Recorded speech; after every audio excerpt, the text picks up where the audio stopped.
chers amis, salut chers abonnés et c'est reparti encore pour un nouvel entretien informatique.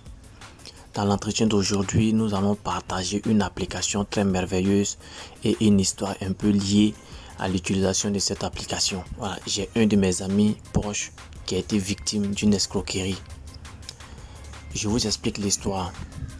Il était en relation depuis l'intérieur du pays avec une fille et à un moment donné, du fait un peu de la situation des choses, il s'est retrouvé à Abidjan. Quand il s'est rendu à Abidjan, quelques semaines plus tard, la fille l'appelle pour lui dire qu'elle n'arrive pas à avoir ses menstrues et donc qu'elle a fait le test et qu'elle était enceinte de mon ami. Donc mon ami concerné lui a demandé de lui transmettre des documents prouvant un peu ce qu'elle a dit. Donc pour ce faire, elle a effectivement envoyé les documents par WhatsApp. Et mon ami, vu que il était confiant, donc il a commencé maintenant à lui envoyer des mensualités, c'est-à-dire à lui envoyer un peu d'argent chaque fin de mois, pour les rendez-vous et autres, pour la nourriture. Maintenant, jusqu'à 6 à 7 mois, les deux s'appelaient, les deux se parlaient. Vu que c'est une affaire de grossesse, c'est vers les 6e et 7e mois comme ça qu'on peut vraiment bien sentir la grossesse. Si vraiment la fille, elle n'est pas trop en forme. Effectivement, sa copine n'était pas aussi trop en forme. Donc, c'est clair qu'à 5 ou 6 mois, on va voir un peu la forme de la grossesse. Et à 5 ou 6 mois comme ça, les deux étaient en train d'échanger une fois. Et le monsieur, il a eu l'idée de lui dire de lui envoyer, c'est-à-dire une image. Comme ça, juste dans la causée, selon ce qu'il m'a raconté, il a dit à la fille de lui envoyer une image. Donc, la fille, qu'est-ce qu'elle a fait? Vu que c'était un peu drap, la fille concernée est allée sur Google pour télécharger une image d'une fille qui avait à peu près la même morphologie et le même teint qu'elle. Une femme enceinte, une femme qui avait à peu près les mêmes caractéristiques qu'elle, en matière de morphologie. Elle a pris ça et la tête était coupée, on ne voyait pas la tête. On voyait du cou, jusqu'au genou et autres. Donc elle a envoyé, le ventre n'était pas couvert. Donc on voyait un peu la forme de la grossesse. Maintenant elle a balancé ça à mon ami. Mon ami, vu qu'elle a beaucoup réfléchi même avant de lui envoyer, mon ami, lui il est tombé dedans. Il a dit que ok, mais lui il dit qu'il a eu l'idée, c'est-à-dire de demander à la fille pourquoi elle n'a pas laissé sa tête. Elle a dit non, qu'elle n'était pas vraiment bien et jolie à regarder. Donc, c'est à cause de ça, elle ne voulait pas trop. Donc, le gars a dit non, il n'y a pas de problème. Elle a dit ok, prochainement. Il a banalisé. Il ne s'est pas dit quelque chose. Donc, quand le gars, il a reçu la photo, un jour, on était en train d'échanger. Le monsieur, il m'a raconté l'histoire. Et il m'a montré, la photo, de son futur enfant, tout ça. Moi, je prends le téléphone et je regarde. J'ai vu l'image. J'étais quand même un peu impressionné. Et j'étais aussi impressionné pourquoi il n'a pas pu remarquer un problème un peu sur la photo. Parce que quand on tire une photo par exemple avec un appareil, en fonction de la qualité, tu sais très bien si vraiment c'est pris sur internet ou pas. Avec les remarques, vraiment tu arrives à faire cette différence.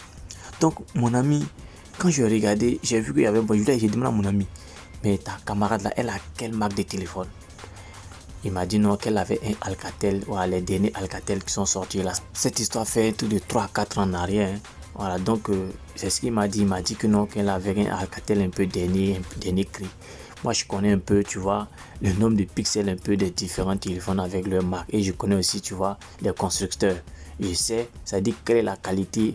Bizarrement, je n'ai pas dit je maîtrise un peu tout, mais j'ai essayé de faire un rapprochement comme ça par hasard pour dire que la photo elle semble, ça dit être trop propre, c'est-à-dire pour un Alcatel un peu avec ce genre de caméra. Moi je lui ai dit franchement que la photo semble être trop clean. Pour ne pas trop faire de ça, c'est-à-dire un long métrage, je n'ai pas trop tiré. Là je lui ai dit de m'envoyer la photo. Il m'a envoyé l'image. J'avais déjà l'application que je vais partager avec vous. Donc il m'a envoyé l'image. Lui il pensait que j'allais conserver l'image juste pour un souvenir. Donc moi, je suis allé par ma curiosité. J'ai utilisé mon application que je vais partager avec vous tout de suite. Je suis allé et j'ai recherché. J'ai vu que effectivement c'était une fausse image. Donc moi j'ai fait des captures, je lui ai envoyé. Quand je lui ai envoyé, il ne croyait pas au début. Il lui a dit moi j'ai fait mes tests à mon niveau, je lui ai expliqué tout ça là. Il ne croyait pas, on s'est vu, on s'est rencontrés. Et même en pratique, je lui ai expliqué tout. il a appelé la fille et il a dit à la fille, ok, que lui, il veut qu'ils n'ont qu'à faire appel vidéo, voilà, pour essayer d'échanger. Donc, il a appelé la fille pour qu'il fasse un appel vidéo pour qu'il voit tout. Elle a carrément refusé. Voilà. Et il a insisté, elle a refusé. Et ça, c'était à ma présence. Il a insisté, elle a carrément refusé. Donc, c'était d'abord un petit signe pour lui, voilà, pour confirmer. Bon, maintenant, on peut dire que ce n'est pas vraiment un signe palpable.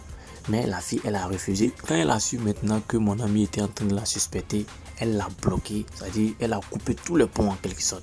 Sur WhatsApp, sur Messenger, sur Facebook, tout, partout.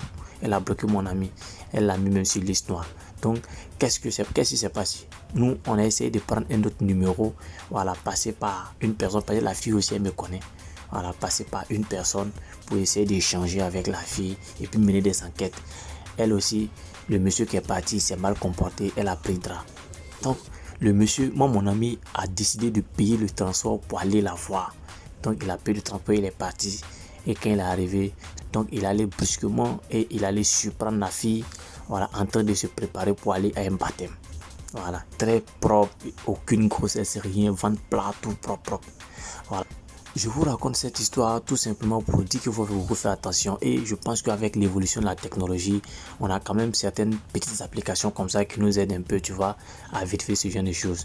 Et vous voyez, c'est cette application qui a sauvé mon ami un peu de cette escroquerie. Sinon, il allait rester dans ça et jusqu'à 9 mois, il n'y a rien et vraiment, il allait beaucoup dépenser pour rien. Donc, on va commencer par la pratique. Je pense bien qu'on a beaucoup parlé. Donc, sans plus tarder, on va lancer notre Play Store. Je lance mon Play Store. Le Play Store est ainsi lancé. On tape dans la barre des recherches Reverse Image Search. Je ne comprends pas bien l'anglais, s'il vous plaît. Donc, c'est le premier titre. Donc, je clique dessus. Vous voyez, c'est la première application à l'extrême gauche. Donc, je clique dessus. Je vais procéder à son installation. Je clique sur installer. L'application ne pèse pas trop, hein. C'est 4 mégaoctets. Voilà, donc pour ceux qui ont peur un peu, voilà, de leur stockage là, il n'y a pas de problème. Voilà, l'installation ainsi effective, je procède à son ouverture. Vous voyez, la plateforme elle est simple. On va procéder un peu à la recherche. Mais ici, je vous dis, avant de pouvoir mener la recherche, il faut que l'image concernée soit enregistrée au préalable dans votre téléphone. Donc, qu'est-ce qu'on fait? On va cliquer sur le plus qui est en bas. On clique dessus. Vous voyez, on nous présente la caméra et la galerie. Donc, vu qu'on va aller chercher dans la galerie, on clique sur galerie. Voilà, on nous renvoie ici. Ici, on va chercher une image. Celle-là, par exemple. Voilà, l'image ainsi choisie. Cette image, je vous donne déjà où je l'ai prise. Je l'ai prise sur Canva. Ceux qui connaissent Canva, c'est un site un peu, tu vois, de modification d'image, de montage un peu. Donc, c'est sur ce site-là que j'ai pris cette image. Elle peut se retrouver ailleurs, mais je vous dis que c'est là-bas que j'ai pris.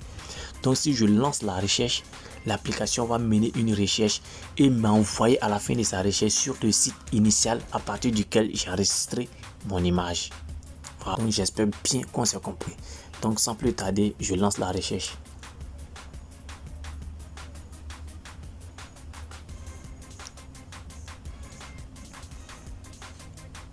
Ici, vous voyez, ça veut dire que l'image se trouve sur LinkedIn. L'image se trouve aussi sur Canva. Voilà, très bien. Et c'est celle-là que j'ai téléchargée. Vous avez vu? C'est très impressionnant, hein? Maintenant, regardez.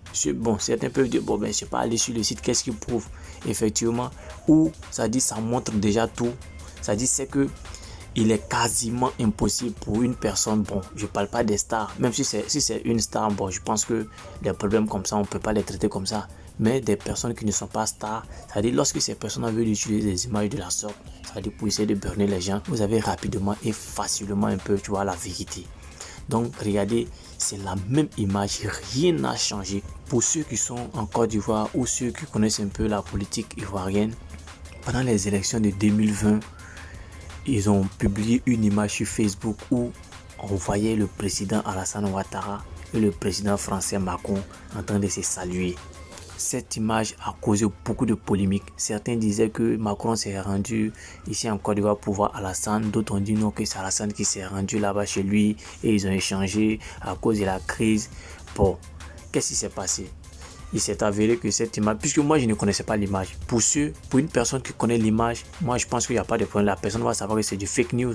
La personne va simplement, tu vas se rappeler un peu de cette rencontre. Mais pour nous, par exemple, qui ne connaissions pas l'image, qu'est-ce que j'ai fait? J'ai récupéré l'image, il y a eu beaucoup de polémiques et je suis venu, c'est-à-dire sur Google, sur la même application, j'ai mené la recherche et il s'est avéré que, c'est-à-dire, c'était un truc de 4 à 5 ans en arrière que Macron avait fait la rencontre avec Alassane et cette image avait été prise.